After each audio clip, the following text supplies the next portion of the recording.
Hey guys, welcome to another episode of The Rachel Cruze Show. And we are about to dive into a new year of 2022 and always the conversations around, gosh, I have goals. I want to accomplish things. I want to do things different. I mean, all of these conversations start to really heighten this time of year. So I thought I would bring in someone that is so great at these conversations. One of my great friends, Christy Wright. Yeah, thanks for having me. This is so fun. So great.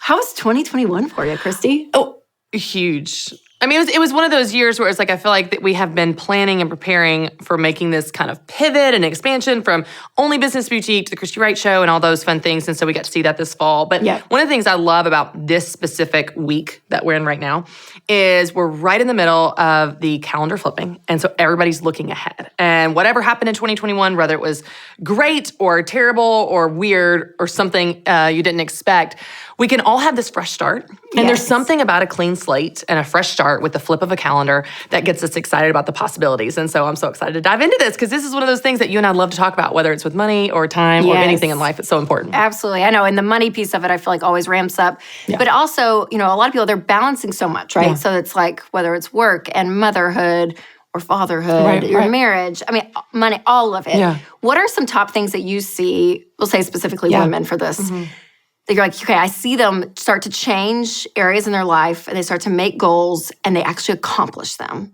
Like, what are some of those big areas that you see most women do that in? Well, I think one of the keys is picking your area of focus. And so a lot of times we put pressure on ourselves, whether it's explicit or implicit, to do everything well all the time. And we know intellectually we can't do that, right? Yes. Like we can't do everything every day all the time. But then when we do, let's say in a given day or a given week, we do 3 things awesome. We don't focus on those things. We're not proud of those things. We're not excited. We're focusing on the 5 to 50 things we didn't do well. Yes. And so what I want to encourage people to do as they think about this new year is not to say you're going to let those other areas of your life totally slip and fall apart, but is there a particular area you want to grow in? And maybe, for example, this year you're saying, you know what, I really want to invest in my marriage. I want to make that a priority. So then you make decisions with your calendar from date night to getting childcare to planning a vacation that then put time, money, and energy behind this thing. You're saying, I want to focus on this area of my life this year. So I think focus, giving people permission to focus is a key to actually sticking with your goals. Because if not, you're a mile wide and an inch deep and you feel like you're not getting anywhere. No, it's so true. And I feel like we're even in a culture that we almost applaud this multitasking thing of like, oh, you are doing so much. How does she do it all? Yeah, and it's like celebrated in a sense. And maybe some people naturally, they can do it. If that's you, good for you. You know what I mean? You're winning, you're doing it. But for a lot of people, it is overwhelming. And that's even, with people and their money goals. That's why I'm like, yes, that's why it is so key to focus on the wins. Yeah. Even the small ones. Even if it's like, hey, I just want to save an extra $100 this week, and you do it, celebrate it. Yeah. Even if you don't feel like, oh yeah, it's not the 1,000 or it's not, or I'm not paying off that small debt. It's those small things, those small victories that really do. They motivate people to keep going. Well, and if you think about the baby steps, those are focus, right? Your focus in baby step 1 is just $1,000. Your focus in baby step 2 is getting debt free. Yep. Your focus in baby step 3 is getting that. So each one you're focusing on something. Now, when you get to 4, 5, and 6, you're doing some of those maybe simultaneously, and that's normal. But there's an element of focus, and when you have that permission, you're going to make more progress there. And I think that's so huge. But you bring up a good point because one of the things, a pattern I've noticed, especially in women, is that we tend to judge others by what they're doing well and judge ourselves by what we feel like we're falling short. So we see someone like you, and we're like, oh my gosh, she's rocking it. She's a perfect mom. She looks cute, put together, hair and makeup. Her house is so clean. She's just awesome. And they don't see that you had help or you let this one thing slide or you didn't work out that day or whatever those things are. And I just think there's an opportunity for grace there. I put something on Instagram a few weeks ago, and it was a side-by-side picture of me. It was the same picture, but it had all these words around me. I saw it. It was so good. Me on stage like this, and it's like, the first picture is like, fearless, confident, on stage, hair and makeup put together. And the next picture is, messy house, screamed at my kids this morning, took a seminary quiz at 11 p.m., haven't worked out in 2 months. It's like the picture's true, but we judge others by what we see that they're doing well and ourselves by what we're doing wrong. Look, we're all doing some things well, and we're focusing in those areas, and there's always gonna be some things that we choose not to make the cut, and that's okay. Yep, absolutely. So when it comes to goals specifically, what are things that you see, because you teach on this a lot, to make it a quote unquote a good goal, to be like, okay, this is a realistic thing that I actually can accomplish. I think it's hard sometimes when we have these like massive goals that almost could just be unrealistic, right? And you're kind of setting yourself up for failure, even though, yes, God can do all things, things can happen. But it's like in a realistic sense, it's like, okay, but you need the win. Like you need to be able to know that's actually possible. So how do people kind of sift through that? in their lives. Okay, so the first thing I want to call out that's really important to goals that we don't stop to ask ourselves enough, and then I'll go into the 3 qualities of a goal. The first thing is it needs to be yours, meaning you want to do this. I don't know if you're like this, Rachel, but like I'll have new ideas. No, you are like this because you do this all the time. We'll just have an idea pop in our head. Like for me, it's like, I'm going to read 30 books this year. That idea just Or I'm going to, what did I say like years ago? I'm going to run 20 minutes a day for 100 days. That was a goal I had. You don't like to run, Rachel. But that's a terrible idea for you. That's what Christy said. I was like, I have this new goal. This was like 6 years ago. And I was like, I think, because I heard someone we work with did it. And they were like, this is where it comes from. And I was like, oh my God, that's so smart. Because it was like this whole psychology thing of 20 minutes. I don't know, it was like this whole thing. It made sense. But it's only 20 minutes a day, Christy. It's only 20 minutes. I was like, I can do anything for 20 minutes. She was like, I was like, but you hate to run. So did I do it? No. No, it needs to be yours. It needs to be yours. And so, I use the book example joking, but literally years ago, someone in my small group, same thing, was like, I'm going to read 30 books. I was like, me too. It was terrible. I was having my second baby. I was launching a book. It was not the season for 30 books. And so let's just start with, it needs to be yours, meaning if you don't want this goal bad enough, then you're not going to work hard enough. You're not going to make the sacrifices required to reach that goal. But if you really want it, you'll make the sacrifices, you'll do the work to get there. So it needs to be yours. But let's just talk about the metrics. It needs to be specific, measurable, and have a time limit. So the way that you break this down is, let's say, for example, you have a side gig and you're trying to make extra money to pay off your debt. You might say, I want to grow my business this year.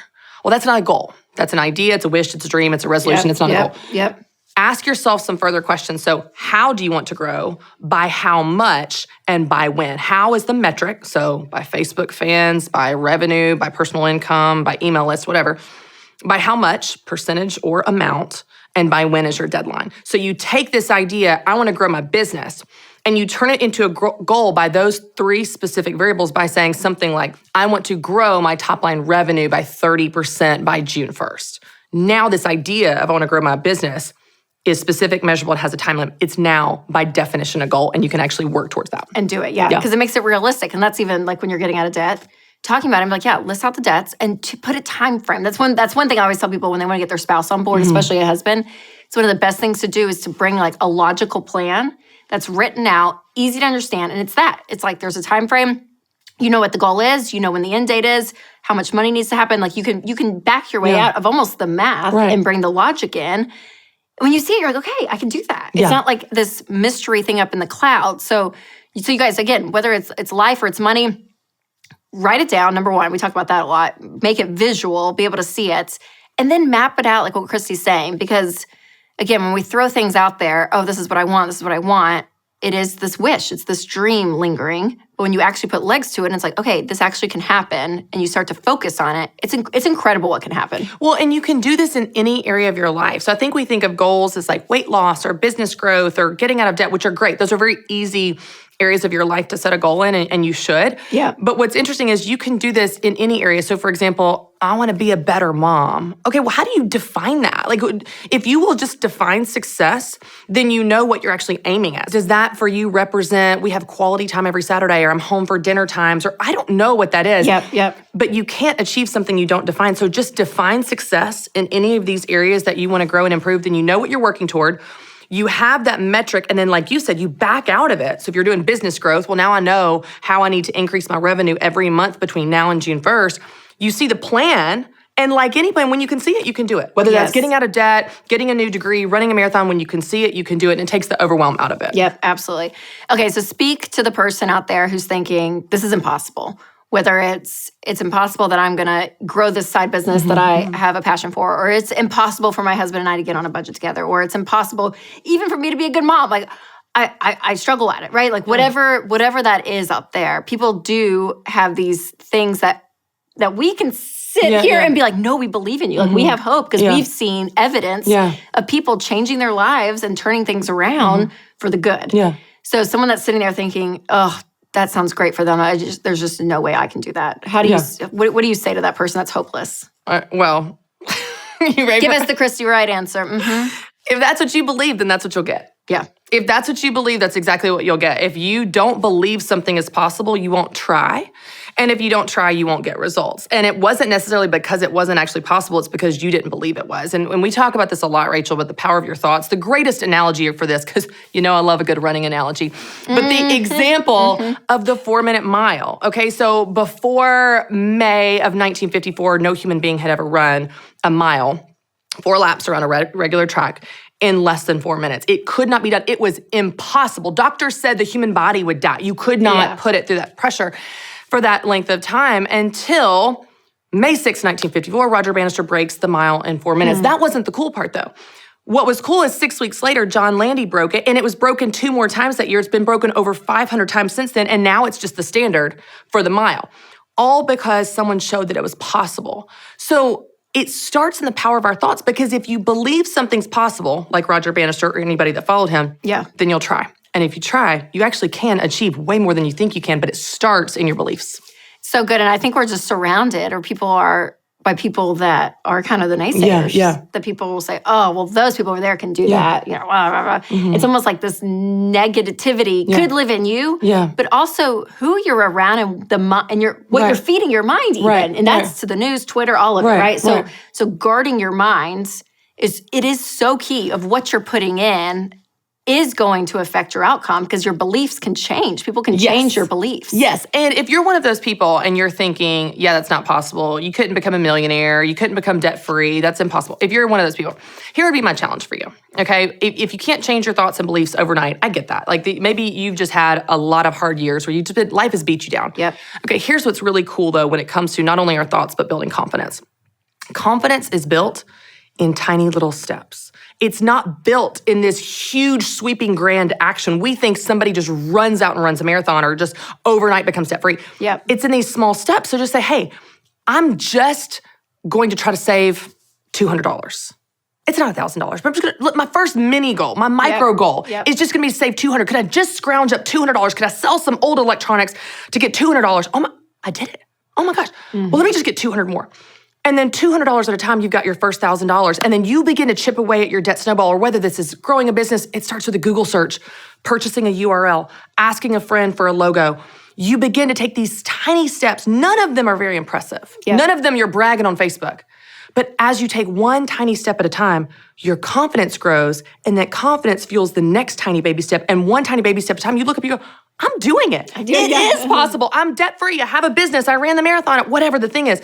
So if you're intimidated by the big goal, just take one tiny step and watch how that fuels your confidence and momentum. Yes, the hope. And that's why I love even with the debt snowball, it's like paying off that smallest one, right? That's why we do it. It is so key, you guys. So having those small wins in your goals early on in 2022 is going to continue to fuel you for the rest of the year and all the goals that you have. Again, no matter what part of your life it is, having that, I think, is so, so key. And you have such a great help with the goal planner that you have, which is just so beautiful. Okay, so let's talk about one thing in this that we haven't hit on, and I think it's important. Yeah. So everybody sets goals in January, New Year's resolutions, whatever. And then maybe they've fallen off the wagon by March and they're feeling bad. Here's what's really interesting, and this is so in line with what I teach with everything around balance.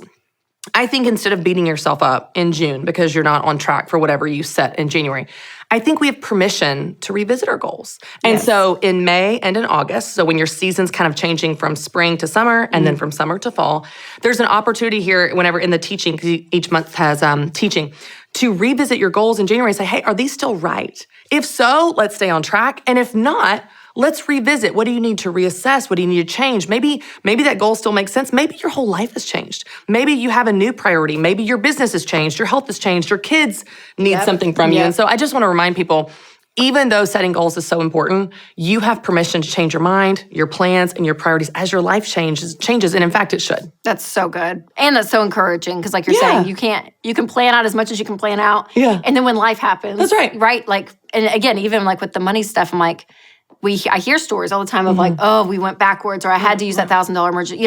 Life is going to do that. It's not this just like straight vertical line all the way up to heaven, right? It's ups and downs all the way in life. So I think that's great. I think that's super encouraging just to know, guys, things can change and be fluid, and that's awesome. Well, Christy, where can everyone get the goal planner? RamseySolutions.com. That's so great. So great. And you guys, when it comes to your money goals, maybe you just start with a budget and say, hey, if I'm new to this whole thing, and the very first step is just do a budget. Figure out what money you are bringing in, what money is going out.